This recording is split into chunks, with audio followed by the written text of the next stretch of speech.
आप अभी चुनाव आयोग के बारे में बहुत सुन रहे हो, चुनाव आयोग, चुनाव आयोग, चुनाव आयोग, मतलब बैलेट पेपर और ईवीएम मशीन। तो पहले के जमाने में बैलेट पेपर मतलब पेपर पर इलेक्शन होते थे मोहर मार कर, ठीक है।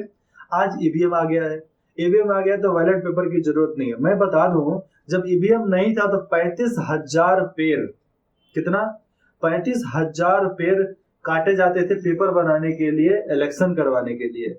तो समझो कि आज ईवीएम की वजह से 35,000 पेड़ बच रहे हैं। कितना, 35,000 वृक्ष बच रहा है। तो इसके लिए हम अपने आप को नहीं, गुजरात की वो जो ईवीएम बनाने वाली कंपनी है उसको उसको प्रोत्साहन देना चाहिए कि ठीक है। लेकिन आज कुछ लोग हैं जो ईवीएम को गाली देते हैं, बताते हैं कि ईवीएम की वजह से मोदी जी सत्ता में हैं। मैं आपको बता दूं, बिहार के तेलंगाना इलाका में किसका राज है? बीजेपी का नहीं है। तमिलनाडु में किसका है? बीजेपी का नहीं है। आंध्र प्रदेश में जाओ तो पूरा पूर्ण बहुमत बीजेपी का नहीं है, ठीक है। हैदराबाद में भी वही हाल है, केरल में भी वही हाल है, कांग्रेस सरकार है। गोवा में तो ठीक है थोड़ा मोड़ा, लेकिन महाराष्ट्र में, मध्य प्रदेश में, उत्तर प्रदेश, बिहार में भी बीजेपी का राज्य नहीं है। बंगाल में भी नहीं रहा कभी, पूरब में है, मणिपुर में अभी जीते हैं उधर का है, और गुजरात में, राजस्थान में है। तब भी यहाँ पर बोला जाता है कि बीजेपी इस ईवीएम की वजह से आज सत्ता में है। अगर भैया ईवीएम की वजह से ही होता, ईवीएम की वजह से ही हमारे आदरणीय प्रधानमंत्री जी प्रधानमंत्री बने रहते हैं, तो इन सब राज्यों पर इनका मुख्यमंत्री होता ना जी। जितने भी राज्य का मैंने नाम बताया, इस पर मुख्यमंत्री कौन होता? बीजेपी का होता। लेकिन बीजेपी का नहीं हुआ। क्यों नहीं हुआ? क्योंकि ईवीएम में कोई हेरा फेरी नहीं है। और ये कर्म कांडे लोग जो है ना, इधर उधर की बात करने वाले कि ईवीएम हटाओ, बैलेट पेपर ले आओ, सालो तुम सब जो हवा खा रहे हो ना, उसी पेड़ से खा रहे हो जिस पेड़ से ऑक्सीजन आता है। ऑक्सीजन किससे, कहां से आ रहा है? पानी से और पेड़ से। हम इसको काटेंगे किसके लिए? बैलेट पेपर के इलेक्शन करने के लिए। एक छोटी मोटी इलेक्शन के लिए हम 35,000 पेड़ काट दें। आज जनसंख्या बढ़ गया है, आज करीबन 40,000 से 50,000 पेड़ काटना पड़ेगा। आप समझो कि 50,000 पेड़ काटा जाए तो कितना बड़ा जमीन में 50,000 पेड़ वो हटेगा। आप अंदाजा लगा सकते हो कि 50,000 पेड़, कितना, 50,000 हरा पेड़ कितना दूर में होगा। तो उतना पेड़ काटना पड़ता है पेपर बनाने के लिए। हमारे देश में ये कलेक्शन करवाने के लिए 14 का रिपोर्ट बताता हूँ तो 30,000 पेड़ काटे जाते थे बैलेट पेपर। 14 का रिपोर्ट नहीं है, 2004 का रिपोर्ट है ये, जब बैलेट पेपर का इस्तेमाल होता था। 2004 से ये बैलेट पेपर खत्म हुआ, ईवीएम आया। ईवीएम आया तो करीबन 10 साल तक लीडिंग पोजीशन में कांग्रेस थी। तो ईवीएम में गड़बड़ी होता था, आज कांग्रेस नहीं होती ना लीडिंग पोजीशन में। 10 साल तक प्रधानमंत्री कांग्रेस के डॉक्टर मनमोहन सिंह नहीं बने रहते। कौन बना रहता? बीजेपी के बने रहते। लेकिन बीजेपी वाले ने ईवीएम में कोई हेराफेरी नहीं किया है। ईवीएम में हेराफेरी कौन किया है? कोई नहीं किया है। लेकिन कुछ लोग हैं जिनको हार मंजूर नहीं होता है, उनको जीत चाहिए। भैया तुम्हारी बपौती थोड़े है, तुम्हारा विरासत थोड़े है हिंदुस्तान, तुमको दिक्कत। भैया जितने भी कांग्रेस वाले लोग हैं वो समझते हैं कि हमारी बपौती का जमीन है, हमारा दादा, हमारा परदादा, ये सब क्या किए हैं? इस भारत पर राज किए हैं, इस भारत का सत्ता में रहे हैं, हम भी रहेंगे।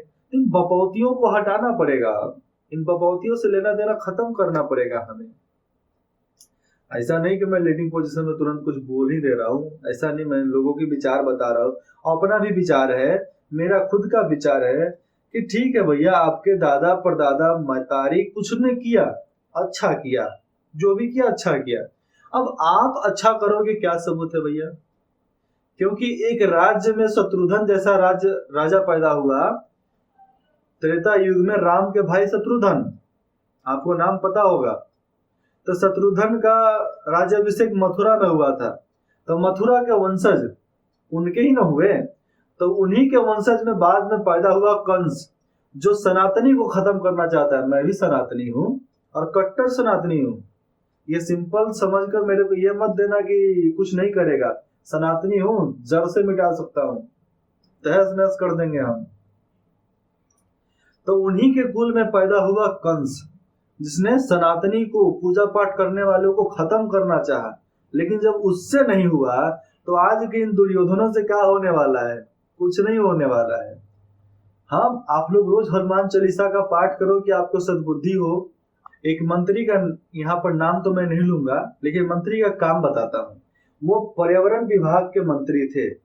मंत्री ने विदेश जाकर पर्यावरण पर भाषण दिया। और कौन सा मंत्री था मुझे आपको नहीं बताना, आप खुद समझ जाते हो, जनता सब जानती है। तो वो जो मंत्री थे वो वहां पर बोल रहे हैं कि पर्यावरण को बचाना है, पर्यावरण के लिए हमको आगे आना है, पर्यावरण के लिए काम करना है, मतलब नेचर की सेफ्टी चाहिए, नेचर को सेव करना है।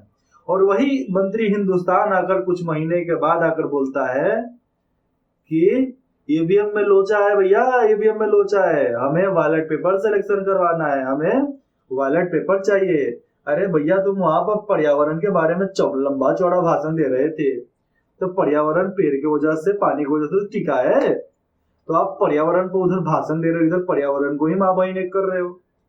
तो वो यहाँ पर बोल रहे हैं कि ईवीएम नहीं, मुझे बैलेट पेपर चाहिए। बताओ कि अगर उसके एक वजन से, एक बोला हुआ वाक्य से बैलेट पेपर से इलेक्शन होना चालू हो जाए, तो समझो कि 35,000 पेड़ कटेगा।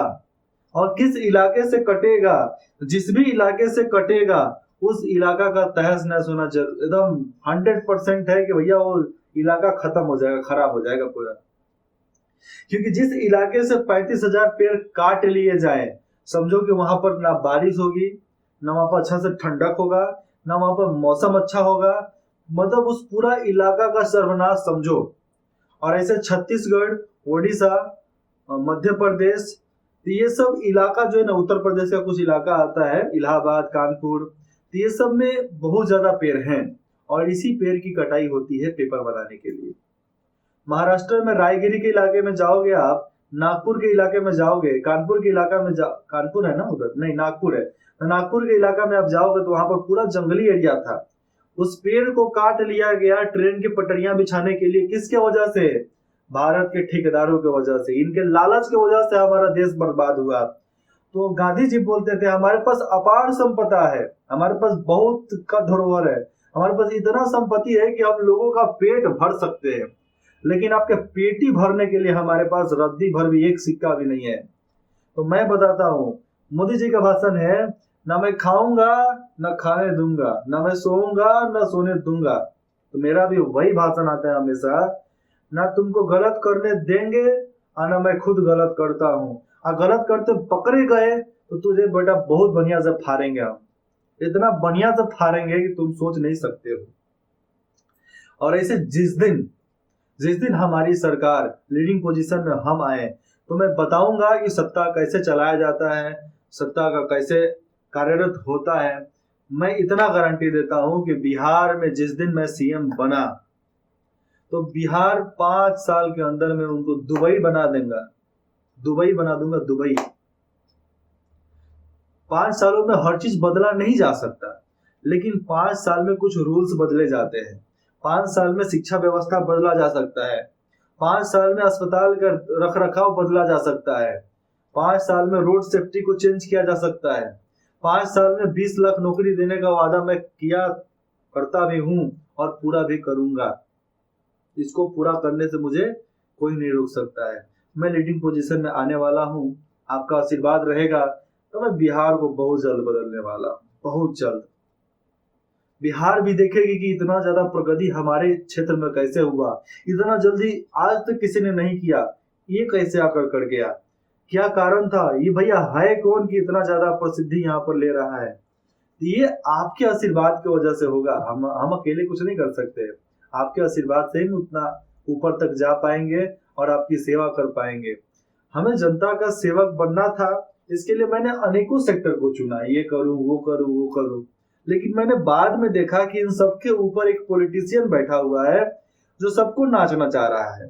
तो मैं सोचता हूं कि मैं खुद जाऊंगा वहां पे और देखूंगा कि क्या वैसी मुसीबत आ जाती है कि अपने फायदे के लिए लोग, जो जनता उनको जिताती है, उनको अच्छा करने के बजाय में बुरा कर देते हैं। अभी आपको मैं बता दूं, नल जल योजना बिहार में चल रहा है, भारत में भी चल रहा है, पूरे भारत में, लेकिन नल जल योजना में बिहार की बात कर रहा हूं। तो बिहार में आप किसी भी गांव में चल जाओ, नल जल योजना का पानी आता होगा तो मेरे को बताओ। नल जल योजना का जो स्ट्रक्चर जो बना, जो पाइप लगा, वो पाइप डुप्लीकेट नहीं है तो मेरा नाम बदलो भैया। आप हर इलाके में चल जाओ तो जो पाइप लगता है डुप्लीकेट, क्योंकि ठेकेदार ही डुप्लीकेट पाइप लगा देते हैं। सरकार तो अच्छा करना चाहती है, लेकिन यहाँ के मैनेजमेंट गलत कर देते हैं। सरकार अकेले क्या करेगी जब मैनेजमेंट ही खराब हो जाएगा? सरकार अकेले क्या करेगी जब उनके नीचे पूरा टांग खींचने वाले लोग हो जाएंगे? बात है कि नहीं?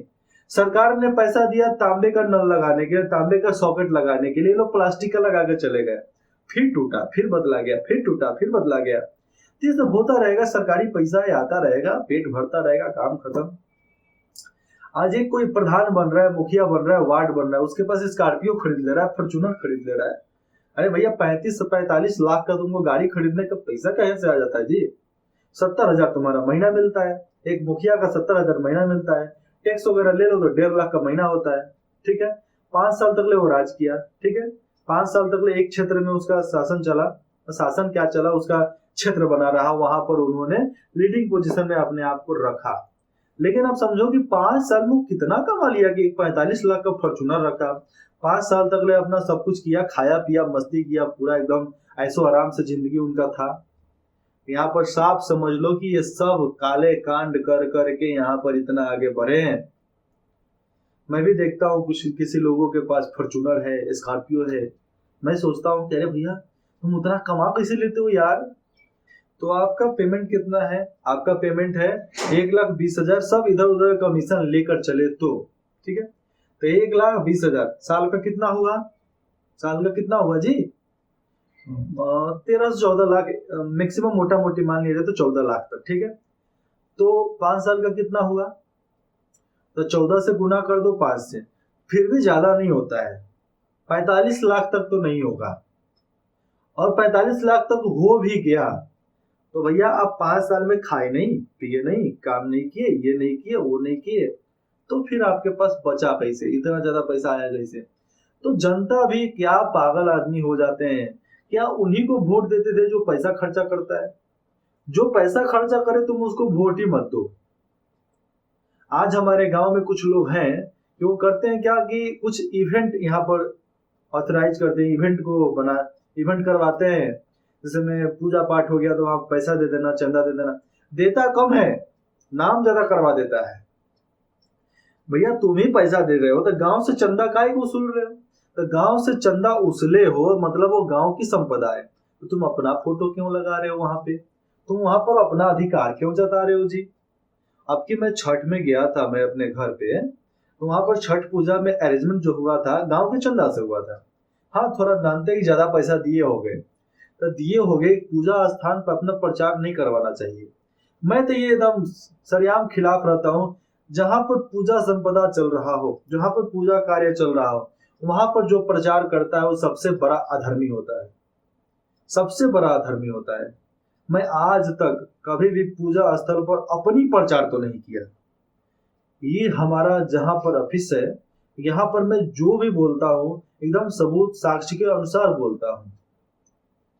लेकिन इधर उधर की बातें करने की मुझे आदत नहीं है, नहीं।